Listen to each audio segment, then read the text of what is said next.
solo en la grabación. El procedimiento habla fundamentalmente de multiplicación de las células, ¿no? Dentro del número de ellas, dentro del tamaño de ellas. Sin embargo, por otro lado tengo el concepto de desarrollo de diferenciación, es decir, función de capacidad. Estas células se van a organizar, y saben ustedes, en tejido, formas finalmente sintéticas. Entonces, hay dos principios fundamentales de desarrollo. Uno de ellos es que es el va de la cabeza hacia el peso, y el otro que es próximo al estado, o sea, el desarrollo va de adentro hacia afuera. Es una habilidad en la cual van a ver las etapas de desarrollo, que son tres: la fase preembriónica del huevo o cigoto, que dura 2 semanas, la fase embriónica de la tercera a la octava semana, y la fase del periodo fetal, que va de las 9 semanas adelante, del momento del nacimiento. En las barras horizontales, ¿no? Ven ustedes hasta cuánto tiempo podría lastimarse una estructura.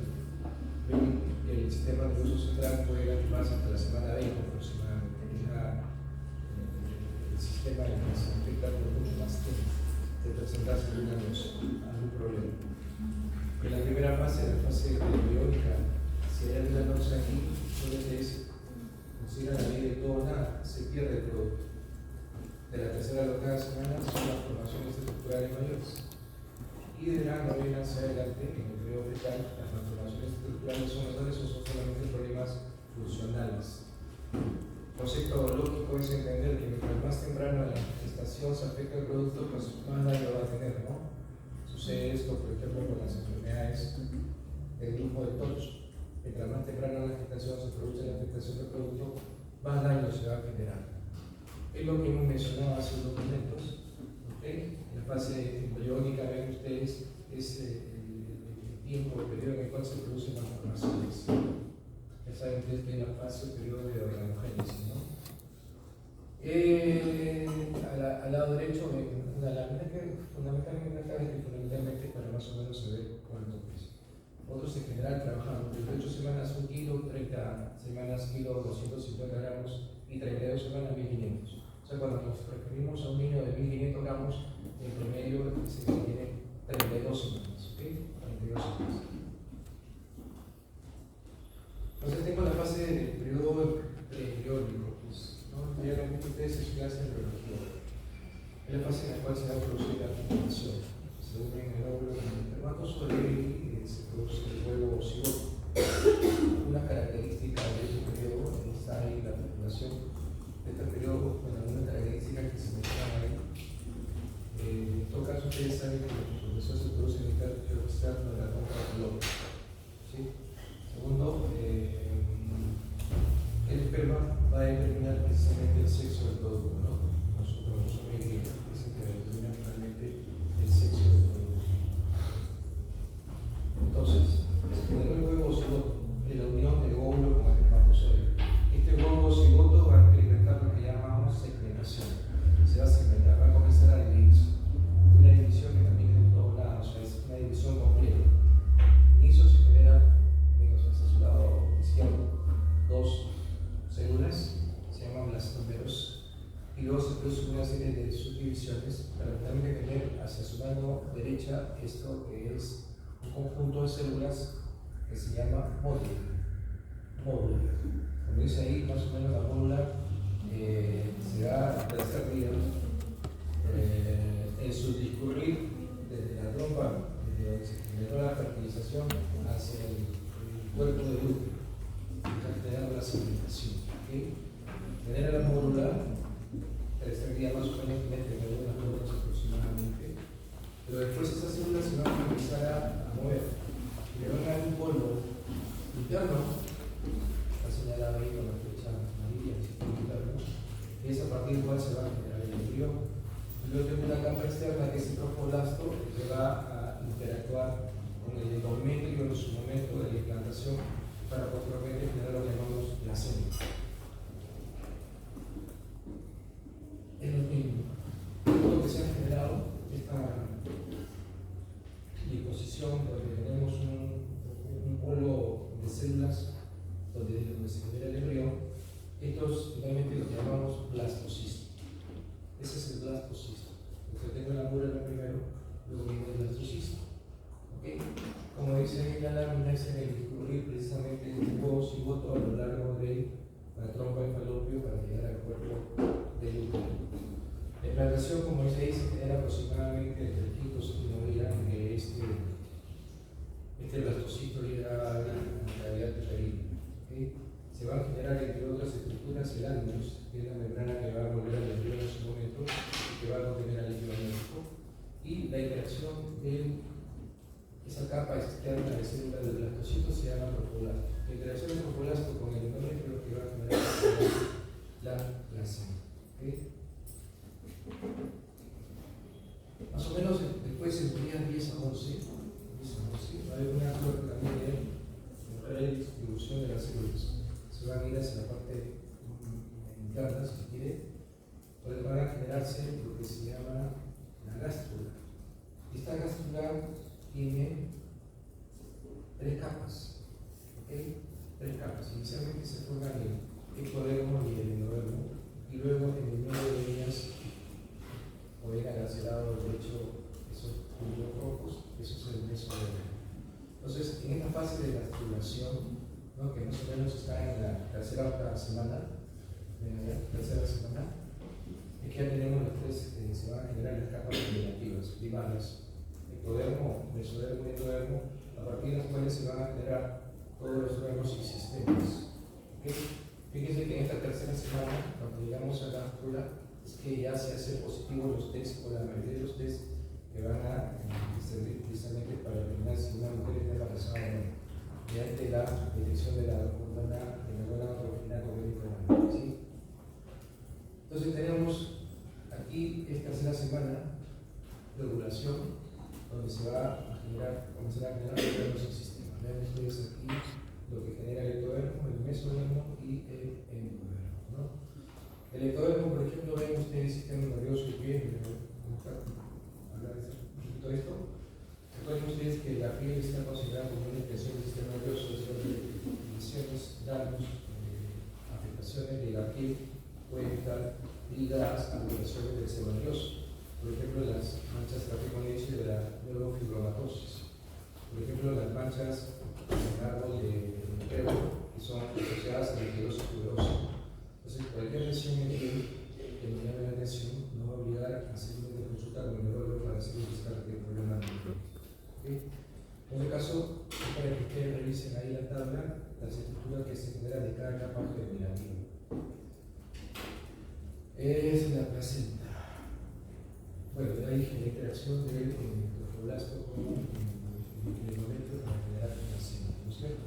Tiene muchas funciones en la placenta, fija alrededor, sirve para el intercambio, porque dentro del útero, la placenta no es el órgano de intercambio respiratorio, ¿okay? Se van a intercambiar CO2 y oxígeno y además nutrientes y productos de desecho entre el bebé y la madre, ¿no? Y su madre. Además, esta placenta va a generar hormonas como la gonadotrofina crónica, el lactógeno placentario, y a partir del tercer mes aproximadamente estrógenos y progesterona. Hormonas que van a ser importantes precisamente para la implantación inicialmente y además también luego para que se lleve a cabo una gestación. La placenta cumple su función de órgano de intercambio respiratorio, porque como verán ustedes acá, así se ve aquí, acá vemos aquí dos vasos. Los azules son las arterias. Recuerden que en el cordón umbilical tenemos dos arterias y una vía umbilical. Que las arterias sacan la sangre del bebé y la llevan a la placenta. La sangre que mejor representa el medio interno del bebé es aquella que se encuentra en las arterias umbilicales. Esta sangre llega a la placenta y ahí es donde se produce un intercambio gaseoso y luego la sangre oxigenada regresa al bebé a través de la vena umbilical. ¿Okay? A través de la vena umbilical. Entonces, ¿pero cómo hace esta función de intercambio respiratorio? Como verán ustedes, tenemos aquí esas velocidades, estas son las velocidades cordiales, velocidades colónicas que tenemos aquí. Fíjense, al ser bellos, tenemos lo que se llama una circulación multivelosa. No es una circulación lineal, sino que tiene muchos vellos. Entonces, eso amplía la superficie de intercambio entre la sangre materna y fetal. Vean que esas velocidades cordiales están inmersas en esta laguna de sangre materna. ¿Okay? Ahí vemos ahí, en esa en violeta, que es una cámara de sangre, ahí se introducen las velocidades, las velocidades. Y la gente llega ahí a través de las arterias uterinas, ¿no? No tenemos velocidades, ahora, ¿qué más va a pasar? Va a haber cambios en el pH. ¿Qué sucede con la sangre materna? Supongamos que se da que se da la madre, lo que está haciendo ahorita es darle al bebé oxígeno y nutrientes, pero se está cargando del CO2 y de los productos desechos. Entonces significa que en el lado materno, como va a haber el pH, va a disminuir. Como dice ahí abajo, hay asociación de oxígeno en el lado materno, ¿no? Cuando disminuye el pH, la acidosis, en todo caso, si ustedes saben lo que es curva de disolución de oxígeno en la hemoglobina, cuando la curva de asociación mira hacia la derecha, la afinidad del oxígeno por la hemoglobina disminuye.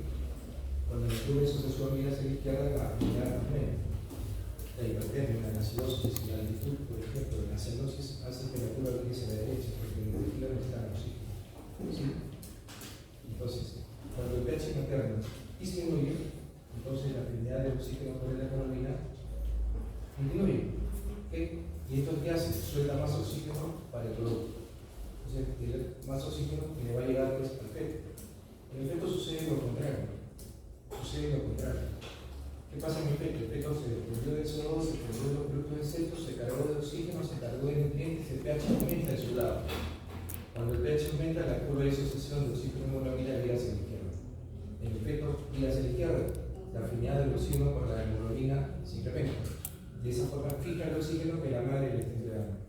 Entonces, gracias a estos cambios en el pH y a los cambios en la curva de asociación de oxígeno y hemoglobina es que se produce el intercambio gaseoso. ¿Okay?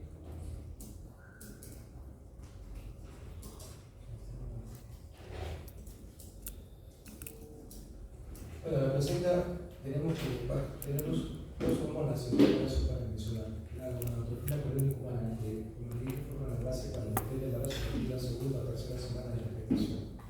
Como dice ahí, esta gonadotropina, recuerden que existe lo que se llama el cuerpo lúteo. Producto de la explosión del óvulo, del ovario, queda un elemento que se llama cuerpo lúteo, el cual va a segregar estrógeno y progesterona. Esta gonadotropina colónica humana mantiene precisamente la actividad del cuerpo lúteo. Acá más o menos en el tercer mes, 11 o 12 semanas, en que ya la placenta toma esa función de producir estrógeno y progesterona. Por otra parte, la placenta genera esto que se llama somatogomotropina. ¿Qué función tiene? A nivel de la madre, esta somatogomotropina o lactógeno placental lo que hace es generar cierto grado de resistencia a la insulina en la madre. Y entonces, a nivel intraocular de la madre va a haber una mayor concentración de glucosa que va a pasar al feto, al producto en desarrollo, y le va a servir como sustrato energético. ¿Okay? Pero además estas somatogomotropina producen pólisis, entonces genera ácidos grasos libres, como dice ahí. Esos ácidos grasos libres sirven para la mamá, no para el feto, sirven para la mamá, ¿okay? Como combustible. En su momento vamos a ver que existen transportadores de hormonas específicos para ácidos grasos libres a nivel placental, que hagan que algunos ácidos grasos libres puedan pasar hacia el feto. ¿Okay? Pero fundamentalmente ahorita sirve para la mamá como combustible. ¿Y qué otra cosa más?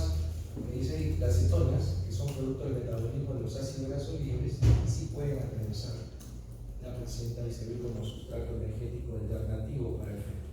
Para el feto su sustrato energético fundamental es la glucosa, pero puede usar otros sustratos alternativos, entre ellos las cetonas. ¿Okay? En su momento el lactato también va a servir como sustrato alternativo para el feto. Líquido amniótico. ¿Qué pasa con el líquido amniótico? Bueno, va a volver a ver, sí, lo protege, le da estabilidad térmica, permite que el bebé se desplace de economía y se mueva ahí, le permite que se desarrolle de manera cinética. Pero puede haber patología asociada al líquido amniótico, sí, cuando hay poco volumen. Tenemos lo que se llama oligogranos, menor de 300, y mayor de 2 litros, poligranos.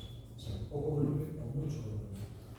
Entonces, en su momento, la idea es la siguiente: ¿quién produce el líquido amniótico? La placenta produce el líquido amniótico. Pero además, forma parte del líquido amniótico la orina del bebé. Y en su momento, la orina va a ser el elemento fundamental del líquido amniótico. ¿Qué otro elemento? Recuerden que a nivel alveolar se produce un líquido. Es un líquido que es importante, llamado líquido pulmonar. Este líquido va ascendiendo a través de los bronquios, tráquea, llega a la laringe.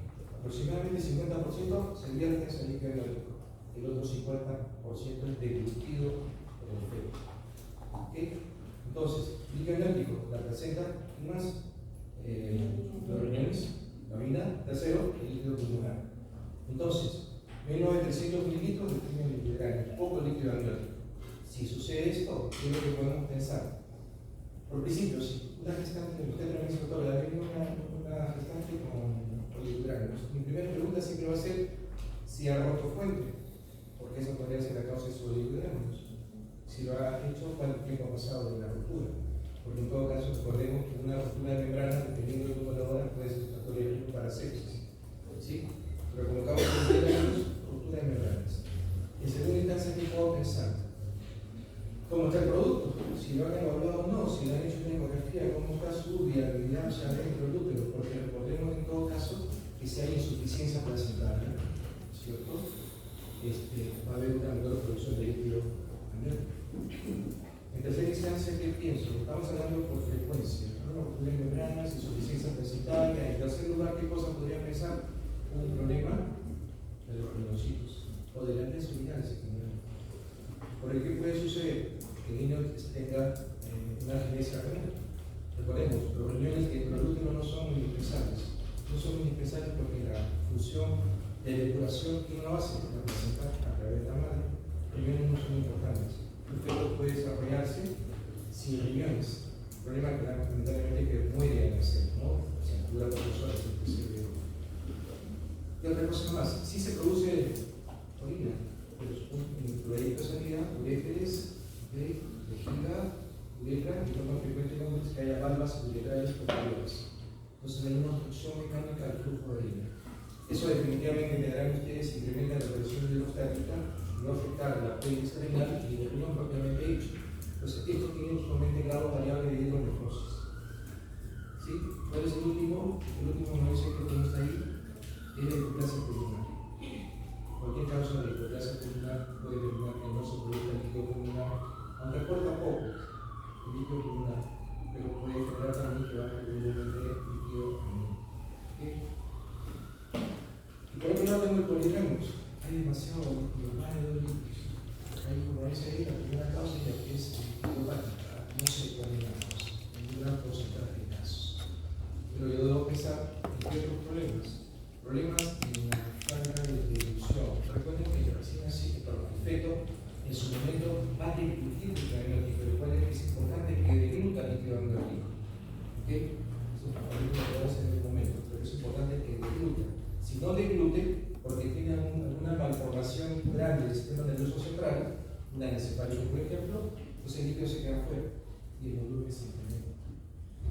Pero por otra parte, este bebé sí puede deglute líquido, excelente, bacán, pero de lo que sucede hay un problema mecánico en las vías del tubo digestivo. Por ejemplo, una atresia esofágica, el líquido llega hasta aquí y luego el resto se queda, ya no pasa más. Una atresia abdominal, una malformación intestinal, una perforación anal. ¿Okay? Esos procesos entonces gastrointestinales mecánicos pueden determinar el stock de líquido dentro del tubo y entonces todo se queda fuera. Entonces debo pensar en esas cosas. Pero bueno, eso la principal causa es idiopática, no se sabe cuál es la causa. ¿Okay? Y no, nacen bien, solo que tienen mucho volumen de líquido. ¿Se entendió? ¿Preguntas? ¿Ah? Entonces comenzamos con esto, la cuarta semana. Vamos a ir saltando.